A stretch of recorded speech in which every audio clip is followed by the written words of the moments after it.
আমি কিভাবে জানবো মহারাজ? এই তো এসে গেছে। কি ব্যাপার মন্ত্রী, আজ এত দেরি?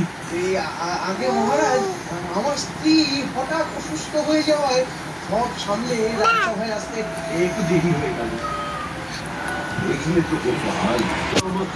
নিশ্চয়ই আমার নামে ষড়যন্ত্র করছিল। কি রাজবৈদ্য, তাই তো? যা, আমি আবার কখন ষড়যন্ত্র করলাম বাবু? মহারাজ, আপনি বলুন। না না গোপাল, তুমি যতই ভালো সাজার চেষ্টা করো। মন্ত্রী, ওই হচ্ছেটা কি? এই বয়সে তোমরা বাচ্চাদের মধ্যে ঝগড়া করবে? সেই তো বলি মহারাজ, বয়স কি আর ভয় দেখাচ্ছো? ভয় লাগে না আমার, আমার ভয় লাগে তো। ভয় দেখাচ্ছ কেন? মন্ত্রী না হয় বুঝলাম, কিন্তু তুমি তো আর মন্ত্রী নও।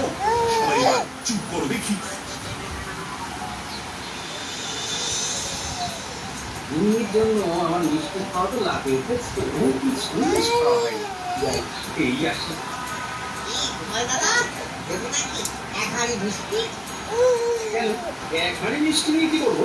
না মানে ওই একটা মিষ্টিতে তো কি আর হবে বলো তোমার? একটাও নয়, এক হাঁড়িও নয়, গোটা পাঁচেক সন্দেশ তা দেখি। মাত্র 5টা? আচ্ছা আচ্ছা, এই না